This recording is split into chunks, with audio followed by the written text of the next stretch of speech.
denominado, principalmente na área da saúde, quando as pessoas recorrem ao sistema judiciário para reivindicar, então, o seu direito constitucional, né, onde está previsto que a saúde é direito de todos e dever do Estado. Então, quando as pessoas não encontram no serviço de saúde a garantia deste direito, elas buscam no sistema judiciário. Especificamente na área de medicamentos, tem sido a reivindicação pelo financiamento do tratamento medicamentoso não garantido, então, através do SUS.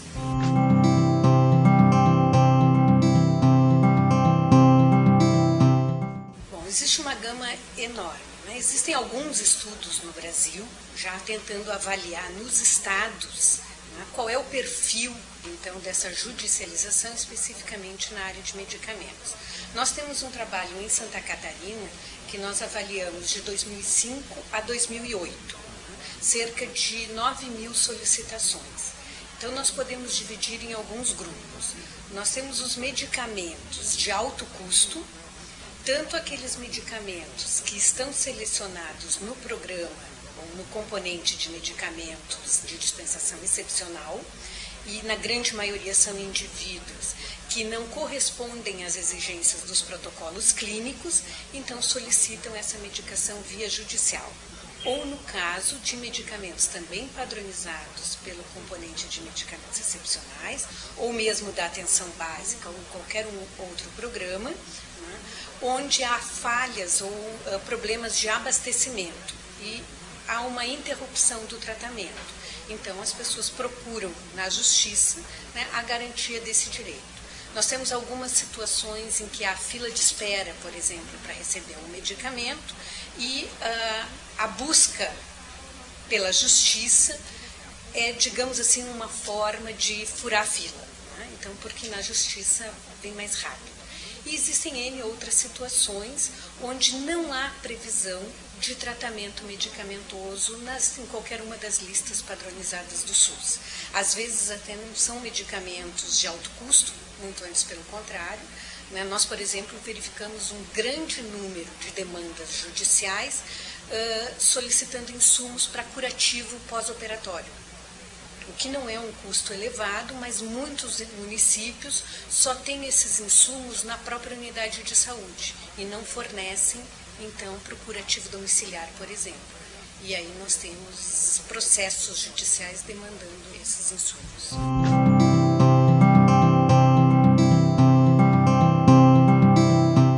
Bom, a judicialização, ela é uma busca de um direito individual. Na grande maioria. Existem algumas ações que são chamadas ações extensivas ou coletivas, que buscam, assim, cujo resultado, né, vai atender a toda uma coletividade que tenha o mesmo problema. Mas o mais comum é uma ação individual. Né? Então, o indivíduo que recebe uma prescrição médica e em alguns casos ele não encontra no serviço público, em outras ele nem busca o serviço público. Ele entra, então, por meio ou da Defensoria Pública ou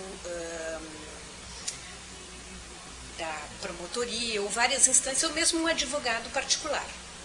Né? Então, ele entra com um processo procurando o medicamento. A forma de organização ela varia muito em cada estado ou município. Tá? E isso também varia muito. Os processos podem ser contra os municípios, contra os estados ou contra a própria União. Também existem vários processos. A instância, em geral, parte do indivíduo.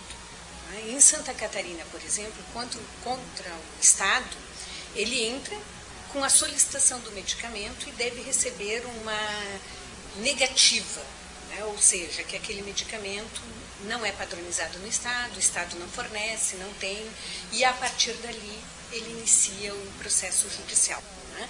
E aí os estados, principalmente os estados, estão se organizando e tentando montar estruturas de acordo com a sua realidade. Né?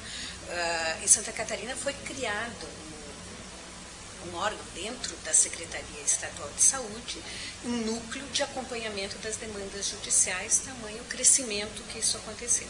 né? E assim vai indo em cada realidade. Aqui no Rio Grande do Sul eu sei que também foi criada uma instância, toda uma estrutura própria para acompanhamento disso. Existem algumas discussões também com o próprio sistema judiciário e tentativa de organização. Quando a demanda judicial, por exemplo, é de um medicamento que deveria estar sendo fornecido na atenção básica e, portanto, deveria ser de responsabilidade do município, então que o Estado repasse essa demanda ao município. Se há um problema de fornecimento, de responsabilidade dos dois níveis de gestão, que seja compartilhado. Então aí cada um vai organizando, né, conforme a sua realidade.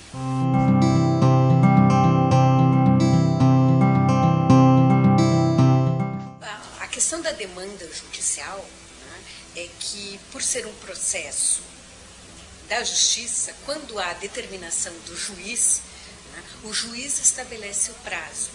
E muitas vezes 48 horas tem que fornecer o medicamento. São prazos curtos, né? E existe uma garantia sob pena de prisão do secretário de saúde, por exemplo. Né? Lá nós temos um relato do secretário quando assumiu, que ele assumiu já no segundo dia, né? Ele recebeu uma intimação judicial que se ele não fornecesse o medicamento, sob pena de prisão em 48 horas. Então, isso tem feito também com que as pessoas busquem a justiça como uma forma de garantir a manutenção desse tratamento, uma vez que, às vezes, pelas vias normais, há problemas de desabastecimento. Bom, e quem financia, aí nesse caso, vai, se for contra o Estado, é o Estado, contra a União é a União, e contra o município é o município, que arca com o custo do medicamento. E esse é um outro problema, porque quando há essa determinação do fornecimento em 24, 48 horas, ou mesmo uma semana, né, isso é totalmente contrário à possibilidade de uma licitação, um processo de compra nas vias normais do serviço público. Então, a aquisição desse medicamento tem que ser feita de forma direta, pelo preço do mercado naquele momento.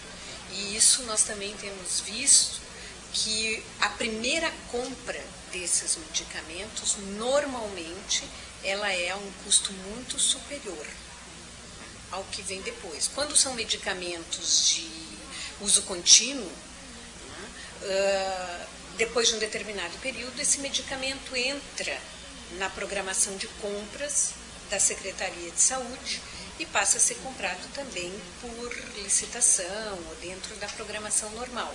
E aí se observa muitas vezes uma diminuição, então, no preço de aquisição, né? Mas normalmente o preço inicial, ele onera bastante o serviço.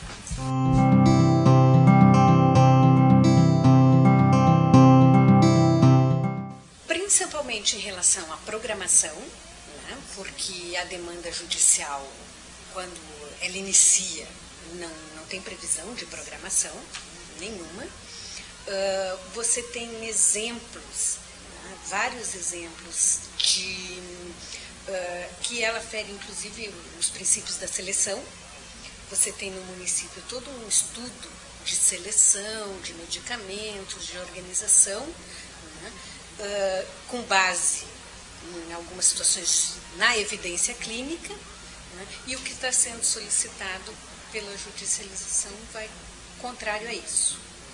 Esse é um dos problemas. Outras situações, que existem exemplos também, de demandas judiciais para medicamentos que são importados, né? Medicamentos que não têm licença no Brasil. Existem demandas judiciais para medicamentos em estudo. Não é o normal, né? Mas existem todas essas situações. Principalmente na área do câncer, existe um grande número de demandas judiciais e são normalmente a dos medicamentos de maior custo de anticancerígenos. Muitos medicamentos novos ou, às vezes, situações de tentativa de um novo esquema. em que muitas vezes esse esquema é tentado durante um mês ou durante algumas sessões, né, e não obtém resultado. E aí a compra daquele medicamento fica porque vai trocar novamente o esquema, né? Um problema que é difícil de discutir do ponto de vista ético, mas também ocorre, né? A demanda judicial por medicamentos para pacientes terminais. E nós já tivemos situações em que era medicamento importado, quando o medicamento chegou, o paciente já tinha falecido. Então, você tem uma medicação que é para um uso individual, que muitas vezes tem um prazo de validade muito pequeno e que talvez seja uma perda total, você não vai utilizar.